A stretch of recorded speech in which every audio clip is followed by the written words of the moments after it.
Hello everyone, बहुत बहुत स्वागत है आपका अपने चैनल पर। तो आज की इस वीडियो में बात करेंगे सिलेबस के बारे में। 2026 का जो सिलेबस है एनएमसी ने रिलीज़ कर दिया है, जिससे कि जो बच्चे तैयारी कर रहे हैं नीट एस्पिरेंट जो है उनको एक काफ़ी फ़ायदा मिल सके, ताकि उन्हें ये ना मालूम तैयारी करनी पड़े कि भाई क्या क्या भटकना है, यानी क्या क्या एक्स्ट्रा पढ़ना है, क्या कम पढ़ना है। तो अभी से मालूम चल जाएगा तो कोई दिक्कत नहीं होगी। बाकी हर साल क्या होता था, वो लास्ट टाइम में आता था तो काफ़ी दिक्कत होती बच्चों को, लेकिन इस साल उन्होंने काफ़ी पहले ही जल्दी से रिलीज़ कर दिया, ताकि बच्चे अच्छे प्रिपरेशन कर सकें और अच्छे मार्क्स ला सकें, अच्छा स्कोर जनरेट कर सकें। ठीक है, तो हम भी इस वीडियो में सिलेबस के बात करेंगे, साथ में साथ हम बात करेंगे क्या क्या नया चेंजेस आया है, क्या 2025 से 2026 में क्या चेंज आए हैं, क्या टॉपिक्स ऐड किए गए हैं फिजिक्स में, केमिस्ट्री में, बायोलॉजी में, क्या क्या चेंजेस आए हैं, वो सारी चीज़ बात करेंगे। साथ में भी जानेंगे कि भाई इस साल कितने क्वेश्चंस आएंगे लास्ट ईयर से, क्योंकि इस साल पैटर्न थोड़ा चेंज हुआ है, क्या चेंज हुआ वो भी जानेंगे हम लोग। स्ट्रैटेजी कैसे बनानी है, कितने घंटे का पेपर होगा, किस किस टॉपिक्स में कितने क्वेश्चंस आएंगे, वो सारी जानकारी इस वीडियो में मिलने वाली है। चलिए स्टार्ट करते हैं इस वीडियो को। तो चलिए सबसे पहले जान लेते हैं कि जो इनकी ऑफिशियल वेबसाइट है और वहाँ पर इनका जो नोटिफिकेशन आया है, पब्लिक नोटिस, वो आपको 22 तारीख को रिलीज़ हुआ था। तो उनके अकॉर्डिंग यहाँ पर क्या क्या चेंजेस हैं वो यहाँ पे देख सकते हैं। सिलेबस पूरा फिजिक्स का है तो डिटेल ले सकते हैं, आप इसको डाउनलोड कर सकते हैं। एनएमसी वेबसाइट में जाएंगे तो वहाँ पे देखेंगे तो आपको मिल जाएगा। ठीक है, बाकी मैं इसे चाहूँगा तो उसके लिंक शेयर कर दूँगा जहाँ से आप इसको देख सकते हैं। ठीक है, तो इनकी ऑफिशियल वेबसाइट ये है नेशनल मेडिकल कमीशन, जहाँ पे इनको मिल जाएगी, यानी सर्च करेंगे वहाँ पे आपको ये मिल जाएगा, जहाँ पूरी जानकारी दी गई फिजिक्स में क्या क्या है, केमिस्ट्री में क्या क्या है। लेकिन जो मैं वीडियो लाया हूँ वो आपके लिए काफ़ी इंपॉर्टेंट है, क्योंकि इसमें हम लोग कुछ ऐसी बात करेंगे जो कोई आपको नहीं बताएगा जल्दी से। ठीक है, ध्यान देखिएगा, कोई भी डाउट लगे मुझे बताइएगा। तो ये हम लोग का है NEET syllabus and exam patterns changes in 2025 to 26 में क्या क्या चेंजेस हुए हैं। ठीक है, तो ये जो हम लोग जो टॉपिक्स लेके आए नीट 2026 के, बेहद ही इंपॉर्टेंट है जो मेडिकल स्टूडेंट्स हैं जो प्रिपरेशन कर रहे हैं। और इस वीडियो को आप देख लेते हो, इस वीडियो को आप देख लेते हो तो सारे आपके डाउट्स हैं वो सारे क्लियर हो जाएंगे। अगर माइंड में कोई क्वेश्चन रह जाता है, जैसे की मॉडिफिकेशन सिलेबस क्या क्या है, वो सारी चीज़, अपडेट्स क्या है, एग्जामिनेशन का स्ट्रक्चर कैसा है, वो सारी जानकारी आपको यहाँ पे मिलने वाली है। बस स्लाइड को देखते रहिए। ठीक है, तो चलिए यार देखते हैं यहाँ पर नेक्स्ट स्लाइड में क्या है। तो अगर यहाँ ध्यान देखें तो ओवरव्यू ऑफ नीट 2025-26 के हम चेंजेस की यहाँ बात कर रहे हैं, क्या क्या चेंजेस आए हैं। तो देखेंगे चेंजेस क्या है। प्री कोविड फॉर्मेट रिटर्न, यानी कि जो लास्ट ईयर था फॉर्मेट, वो जो कोविड का पहले का था वही रिटर्न वापस आया, 2024 पे जो चल रहा था वही आया। तो अब बात करते हैं इसके ओवरव्यू, बात कर लेते हैं कि 2025-26 में क्या क्या चेंजेस आए। तो ध्यान देखेंगे तो जो प्री कोविड फॉर्मेट है वो रिटर्न हो चुका है, यानी कि जो पहले तक कोविड से पहले था जो फॉर्मेट था वही फॉर्मेट यहाँ पे वापस आएगा।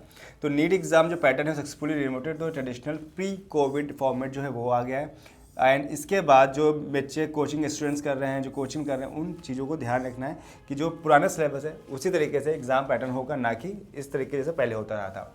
यानी लास्ट ईयर जो हुआ था उस तरीके से नहीं होगा, उससे पहले जो तरीका था वो होगा। जो फर्स्ट टाइम तैयारी कर उन्हें नहीं पता होगा, जो लास्ट ईयर जो है ड्रॉपर है उन्हें इसके बारे में जानकारी अच्छे से होगी। रिड्यूस एनसीईआरटी करिकुलम, तो उन्होंने क्या किया, syllabus now strictly follow the rationalise NCERT curriculum base पे, जहाँ पे 11th-10th पे ही बेस होगा, ना कि एक्स्ट्रा। केवल कोई जो कन्फ्यूजन होगा what topics to the promise during the preparation. Reduce the NCERT curriculum, यानी जो अब सिलेबस है वो 11th-10th के बेस पे होगा और सारा काम एनसीईआरटी पे होगा, ना कि आपको एक्स्ट्रा कुछ पढ़ने जरूरत है। जितने एनसीईआरटी का सिलेबस है 11th-10th पे वो सारी चीज़ यहाँ पे पढ़नी, एक्स्ट्रा आपको कोई एक्स्ट्रा पढ़ने की जरूरत नहीं है। इसके बाद शॉर्टन ड्यूरेशन, अब यहाँ पे जो एग्जाम ड्यूरेशन था 200 क्वेश्चंस का, वो इस साल हटा के 180 क्वेश्चंस कर दिए गए। लास्ट ईयर तक अगर देखेंगे तो 200 क्वेश्चन आते हैं, इस बार से 180 क्वेश्चंस आएंगे, ना कि 200 आएंगे। यहाँ पर क्या होगा, जिससे आपको अब यहाँ पे स्किल्स और जो फास्ट प्रॉब्लम वो आपको सॉल्व करना सीखना होगा। यानी जो पहले आपके पास ऑप्शन मिलते थे वो इस साल ऑप्शन नहीं मिलेंगे, आपको उन्हीं ऑप्शन को करना होगा जो भी आपके पास हैं। कोई भी ऑप्शन आपको नहीं मिलेगा जहाँ आप क्वेश्चन को छोड़ सकते हैं। ऑल क्वेश्चन कंपल्सरी, सारे क्वेश्चन आप कंपल्सरी, कोई भी क्वेश्चन आप ड्रॉप नहीं कर सकते हैं। एग्जाम पैटर्न पे आते हैं, कैसा एग्जाम पैटर्न है। तो की अपडेट्स फॉर 2026 के सबसे पहले देखिए क्वेश्चन ड्यूरेशन क्या क्या होता है। तो the NEET 2026 exam comprise total 180 question यहाँ पे कर दिए गए हैं, जहाँ पे इसको केयरफुली करना है, आपको कोई भी मिस्टेक नहीं करना है। यहाँ पे 3 कोर सब्जेक्ट है, physics, chemistry and biology. Physics में आपको 45 क्वेश्चन करने होंगे, यानी 45 क्वेश्चन आएंगे। केमिस्ट्री में 45 आएंगे एंड बायोलॉजी में 90 आएंगे, जहाँ पे बॉटनी के 45 होंगे एंड जूलॉजी के 45 होंगे। तो ईच सेक्शन जिनमें इक्वल अटेंशन, सारे क्वेश्चन इक्वल दिए गए हैं सभी के, कोई ऑप्शन ऐसा नहीं जहाँ पे ज़्यादा कम हो। जो कंडीशन दी गई 45 के हिसाब से सारे उस स्ट्रेटजी में क्वेश्चन आएंगे। टाइमिंग की बात करेंगे तो टाइमिंग क्या, एग्जाम ड्यूरेशन का टाइमिंग हो 3 घंटे होगा या 180 मिनट्स होगा, यानी हर एक क्वेश्चन करने के लिए आपको 1 मिनट मिलेंगे, कोई भी एक्स्ट्रा नहीं। लास्ट ईयर की बात करें तो टाइम एक्स्ट्रा मिलता था, क्वेश्चन भी एक्स्ट्रा था, लेकिन इस साल ऐसा कुछ नहीं है। अगर सारे क्वेश्चन आपके सही होते हैं तो हर एक क्वेश्चन का 4 मार्क्स मिलेंगे, अगर गलत होते हैं तो -1 होंगे। यानी 180 क्वेश्चन हैं आपके 4 नंबर के हिसाब से, तो आपको हो जाते हैं राजू बात 720। आपका पेपर होगा 720 मार्क्स का होगा, और एक भी क्वेश्चन गलत करते हैं तो आपका 1 मार्क्स कैंसिल कट जाएगा, यानी 1 मार्क्स आपको कम हो जाएगा। अगर छोड़ देते कोई क्वेश्चन करता है आप कोई मार्क्स नहीं कटेंगे। अब यहाँ पे सिलेबस स्टेबिलिटी देखते हैं, सिलेबस कैसा है। तो ये आपके लिए गुड न्यूज़ है कि जो aspirants no new major syllabus topics have been added 2026, यानी 2026 में कोई टॉपिक्स नया ऐड नहीं किया गया है। जो पिछली बार था 2026 से वही सब कुछ चला रहा है, कोई चेंजमेंट नहीं किया गया। एनसीईआरटी फोकस कंटिन्यूस, आपको फोकस करना है एनसीईआरटी सिलेबस में, जो आप पढ़ रहे हो कंटिन्यू एनसीईआरटी सिलेबस के बारे में नहीं जाना, आपकी पुरानी सिलेबस एनसीईआरटी का नया वही चीज़ करना है आपको, नया कुछ नहीं पढ़ना, सब एनसीईआरटी सिलेबस पे रहेगा। आपको सब क्वालिटी फोकस करना है, ना कि क्वांटिटी पे फोकस करना है। आपको सारे क्वालिटी बेस पे क्वेश्चन आएंगे तो बहुत अच्छे से पढ़िएगा। इसके बाद ऑफलाइन मोड पेपर होगा, ना कि ऑनलाइन। आपको पता है सारे ऑफलाइन मोड पे होते हैं एग्जाम, तो इस साल भी ऑफलाइन मोड पे होगा, जहाँ पे 2026 पे, ठीक है, ऑफलाइन फॉर्मेट होगा, जहाँ पे होगा पेन और पेंसिल के थ्रू एग्जाम देना होगा। कंसिस्टेंट टाइमिंग, जो टाइमिंग है वो सिंगल शिफ्ट जो होगा, यानी कि ऑल ओवर इंडिया में केवल एक ही एग्जाम होगा, एक ही दिन एग्जाम होगा, जो 2 से 5 की शिफ्ट में होगा, और कोई एक्स्ट्रा एग्जाम कोई और टाइमिंग नहीं होगा। The resign exam day ensuring the all candidates across India and abroad right exam under the uniform condition. सारी कंडीशन सेम हो, सबके साथ सेम हो, कोई अलग नहीं कि अगर नेक्स्ट डे अलग पेपर आ रहा है उस दिन अलग आ रहा है, ऐसा कुछ नहीं। आपको सेम डे में सारा करना होगा, एक ही दिन आपको मिलेगा 2 से 5 के बीच में, कोई एक्स्ट्रा दिन नहीं, सब सेम डे में सारे एग्जाम होंगे। अब यहाँ बात करते हैं हर टॉपिक के बारे में, ऐसे कौन कौन सब्जेक्ट है जो कोर पे है।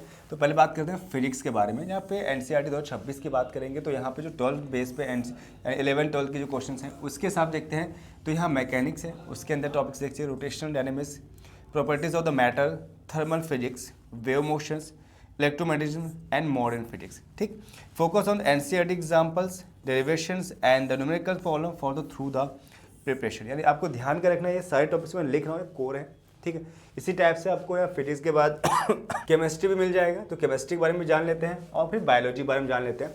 तो यहाँ पे केमिस्ट्री के जो हाईलाइटेड जो है सब्जेक्ट है वो क्या क्या है। तो फिजिकल केमिस्ट्री है, इसमें क्या basic concept of the chemistry है, एटॉमिक स्ट्रक्चर एजेक्ट्रा, ये आप जिसे देख सकते हैं। इनऑर्गेनिक केमिस्ट्री है आपका, और ऑर्गेनिक केमिस्ट्री, यानी हर टॉपिक से क्वेश्चन आपको मिलेंगे। जैसे आपने पढ़ रखा है 45, 45, 45, 45, चारों ऑप्शन 45 है, फिजिक्स में 45, केमिस्ट्री 45, बायोलॉजी में भी, जूलॉजी बॉटनी 40, 45, ओवरऑल आपको 180 क्वेश्चन मिले हैं। तो हर टॉपिक से बहुत डिटेल में एनालिसिस करिएगा, बहुत अच्छे से पढ़िएगा। अभी आपके पास टाइम है, क्योंकि हम लोग अभी के पास काफ़ी टाइम है, जो 4-5 महीने मिल जाते हैं। अभी फरवरी से एग्जाम, जनवरी के लास्ट या फरवरी में आपका इसके आ जाएगा रजिस्ट्रेशन करने की डेट, और मार्च तक मिलेगा ऑप्शन। इसके बाद अप्रैल आपको मिलेगा, मई में एग्जाम होने चांस 3 मई के आसपास डेट है, जो चांस है कि आपका एग्जाम हो सकता है। तो अभी आपके पास 4 से 5 महीने हैं जहाँ अच्छे से पढ़ाई कर सकते हैं, अच्छी स्ट्रेटजी बनाइए, अच्छी तरीके से पढ़िए। और टॉपिक्स मैंने बता दिए, बाकी प्रॉपर सिलेबस देखना एक ही चीज़ का, तो वो भी आप जाके इनकी ऑफिशियल वेबसाइट में आके देख सकते हैं। अब यहाँ पे जो सिलेबस हाईलाइट हो बायोलॉजी में वो क्या है देखिएगा। तो diversity and clarification, living world, biological clarification, plant kingdom, animal kingdom. तो ऐसे मेन टॉपिक्स पे बहुत ध्यान दीजिए। सेल्स पे टॉपिक्स क्या क्या है वो देखिए गए। तो सेल स्ट्रक्चर आपको फंक्शन करना है, बायोमोलिक्यूल्स देखना है, सेल साइकिल देखना है, हर एक टॉपिक्स को बहुत अच्छे से देखिए, एनालिसिस करिएगा। ह्यूमन फिजियोलॉजी की बात करेंगे तो यहाँ पे डेस्टिनेशन, ब्रीथिंग एंड जो भी है वो दिए गए हैं। प्लांट फिजियोलॉजी में देख सकते हैं इस तरीके से क्या क्या टॉपिक्स आ सकते हैं। इकोलॉजी एनिमेशन में क्या क्या टॉपिक्स है। तो ये जो टॉपिक्स लिखे हैं ये बहुत ही इंपॉर्टेंट टॉपिक्स हैं, इससे क्वेश्चन ज़्यादा पूछे जाते हैं, तो हर टॉपिक से इंपॉर्टेंट है। वैसे तो सारे क्वेश्चन पढ़ने हैं आपको, ऐसा नहीं कि ना इंपॉर्टेंट पढ़ना है, पढ़ के सारा चाहिए, कोई भी चीज़ मत सोचिए कोई अभी नहीं करना। और टारगेट करें कि मुझे कम से कम 10 से 12 घंटे पढ़ना है, 5 से 6 घंटे प्रॉपर नींद लेनी है, अच्छी तरीके से तैयारी करनी है, और एक अच्छा सा रोड मैप तैयार करिए कि मुझे कैसे करना है, कैसे पहुंचना है। आपको टारगेट होना चाहिए मुझे एम जैसे अच्छे कॉल मिल जाए, एम से टारगेट करेंगे तो आपको एम से मिल सकता है, अगर कम करेंगे तो पीछे हो जाएंगे। तो टारगेट करो मुझे बेस्ट मिले, कोई भी ऐसा ना हो जो ऑप्शन ना रह जाए कि मुझे यार कॉलेज मिल ही नहीं रहा, ऐसी गलती आपसे ना हो। अब नया अपडेट क्या है, तो नया एडमिटेटिव जो अपडेट आया है वो अपार आईडी है। तो अपार आईडी कोई नई चीज़ नहीं है, ये लास्ट ईयर से चलती आ रही है। जेई बच्चों में होता था, बीटेक वालों में, तो इस साल इसमें भी स्टार्ट हो गई है। तो अपार आईडी में क्या है कि आपको एक अपार आईडी मिलती है, जो 12 जो स्टूडेंट पास होते हैं तो उनको क्या होता है, एक नंबर मिल जाता है 12 डिजिट का। तो वो यहाँ पे आपको यहाँ पे जब फॉर्म फिल करेंगे तो उसका यहाँ यूज़ करेंगे। बाकी कुछ नया ऐसा नहीं है, रिड्यूस एरर्स ऐसे ताकि कोई गलतियाँ ना हो, इसलिए इस अपार आईडी यूज़ किया जाता है, जिससे आपकी 12th जो मार्कशीट है वो कोई मिस्टेक के चांस ना हो, आपको क्लियर अच्छी वाली मार्कशीट को मिल सके। Exam day and application process updates क्या है, तो यहाँ देखते हैं। तो जो एग्जाम होगा वो नेशन वाइड देखिए कवरेज करेंगे, तो 5-6 सिटीज़ में होगा यहाँ पे एग्जाम, जहाँ बच्चे एग्जाम देंगे, ठीक है। India and select international centres abroad में भी कुछ होंगे। सिंगल डे सिंगल शिफ्ट, एक दिन में और एक ही शिफ्ट में एग्जाम होगा। अनफिल्ड फॉर्मेट 2 से 5 के बीच में होगा, कोई भी गलती ना हो यहाँ पर। इसलिए यानी कोई भी जैसे कहते हैं मिस्टेक होती, मिस्टेक क्या कह सकते हैं कि हाँ जैसे कि अब धोखेबाजी हो गई, चीटिंग हो गई, फ्रॉड हो गया, वो चीज़ ना हो पाए, इसलिए एक ही टाइम में एक ही चीज़ में सब कुछ है, ठीक है, वो single day single shift. Revise the tie breaking criteria, तो ये जो है रिवाइज फिर से हुआ है, टाई ब्रेकिंग सिस्टम जो पहले चला था वही है। टाई ब्रेकिंग में क्या होगा, सबसे पहले देखा जाएगा आपके बायोलॉजी मार्क्स, फिर केमिस्ट्री के मार्क्स, फिर फिजिक्स के मार्क्स। अगर किसी बच्चे के सेम मार्क्स आ जाते हैं तो बायोलॉजी के मार्क्स, फिजिक्स के मार्क्स, केमिस्ट्री के बाद देखे जाएंगे, फिर देखे जाएंगे number of the incorrect answer in that order. इस ऑर्डर में जो है बायोलॉजी में, फिर केमिस्ट्री में, फिजिक्स में, इसमें गलत किस टाइप से उसके हिसाब से उसको रैंक दी जाएगी। एप्लीकेशन जो टाइम है वो लगभग, जो एप्लीकेशन का विंडो है वो लगभग फरवरी के आसपास या जनवरी की स्टार्टिंग में और मार्च से लगभग क्लोज हो जाएगा। इतना आपको यहाँ पर टाइम मिलता है, इसके बीच में आप यहाँ फॉर्म फिल करें। बाकी मैं इसकी प्रॉपर अपडेट देता रहूँगा जिससे आपको कोई भी चांस ना हो कि छूट जाए, सब कुछ प्रॉपर टाइम से अपडेट्स मिलती रहेगी। हाँ, चैनल पहली बार है तो सब्सक्राइब जरूर कर लीजिएगा ताकि ऐसे प्रॉपर नोटिफिकेशन, ऐसी हर अपडेट्स आपको मिलती रहे। बाकी हम आने वाले समय में और अच्छे से कंटेंट लेके आएंगे ताकि आपको प्रॉपर गाइडेंस मिलती रहे। तो यहाँ पे हम बात कर रहे हैं अब इसके सिलेबस की, ठीक है, स्टेबल एग्जाम पैटर्न, सॉरी। तो यहाँ पे जो एग्जाम पैटर्न्स है, जैसे मैं पहले बताया था 180 कंपलसरी क्वेश्चंस होंगे, जहाँ पे कोई ऑप्शन नहीं होगा। फिजिक्स के 45 से, केमिस्ट्री 45 है, पहले जो 90 क्वेश्चन मिलते हैं, 3 घंटे का आपको टाइम मिलेगा, जहाँ पे हर एक क्वेश्चन आपको 1 मिनट के अंदर करना होगा। Offline pen and paper mode पर करना होगा। यहाँ पे आपको ओमार शीट मिलेगी जिससे आपको यहाँ पे ब्लैंक करना होगा पेन या पेंसिल से, ठीक है। एनसीईआरटी अलाइनमेंट सिलेबस है, फोकस करना है हम लोग को, नो न्यू टॉपिक ऐड नहीं किया गया, focus mean the reduce NCERT focus करना है, बाहर में कोई एक्स्ट्रा नहीं पढ़ना, क्यों 11th 12th के बारे में पढ़िएगा। अपर आईडी इस साल स्टार्ट की गई है तो भी आप ध्यान रखिएगा, अपर आईडी की आपको मिल जाएगी, ठीक है। तो ये चीज़ें यहाँ पे बताएगी की प्रिपरेशन, सबसे मेन चीज़ मैंने आपने लिखी है, इसको ध्यान से देखिएगा। सक्सेस एंड नीट 2026 में अगर आप सक्सेस पाना चाहते हैं तो आपको एनसीईआरटी जो एसएससी में बच्चे हैं उन्हें मेन क्या करना है, कॉन्सेप्ट फोकस करना है, ठीक, लगातार पढ़ाई करनी, कोई मिस्टेक ना हो। क्वेश्चन जो लास्ट ईयर के सारे अच्छे से देखिएगा, क्योंकि आपको प्रेजेंट टाइम के साथ साथ लास्ट 10 ईयर से क्वेश्चन भी अच्छे से पढ़ना है। टाइम मैनेजमेंट अच्छे से कीजिएगा। जो बायोलॉजी है उसको 50% आना है तो बायोलॉजी फोकस अच्छे से करिए। एलोकेट स्टडी टाइम अपना बढ़ाइए, रेगुलर मॉक टेस्ट देते रहिए कि बिना रेगुलर मॉक टेस्ट के आप अच्छे से नंबर नहीं ला सकते हो।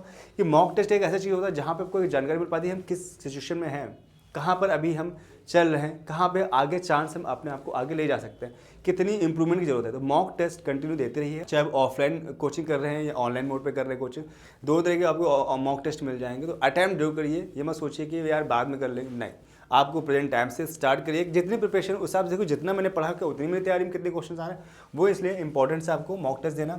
और जो आपको टाइम है 3 घंटे, कम से कम आपको 3 घंटे की आदत डाल लीजिए कि मुझे 3 घंटे पूरा ही मॉक टेस्ट देना है, उससे पहले मुझे उठना नहीं है। तो ये सारी चीज़ें आपको मैंने यहाँ बता दी है। सिलेबस के साथ साथ सिलेबस तो आपको मिल जाएगा प्रॉपर, लेकिन ऐसे गाइडेंस आपको कोई नहीं देगा। तो इस वीडियो में ऐसी गाइडेंस प्रॉपर मिलती रहेगी, तो उसके लिए सब्सक्राइब के साथ बेल आइकन पुश कर लीजिएगा। तो मिलते हैं एक नेक्स्ट वीडियो में एक बेहतरीन कंटेंट के साथ, एक बेहतरीन वीडियो के साथ। तब तक bye bye, thanks for watching.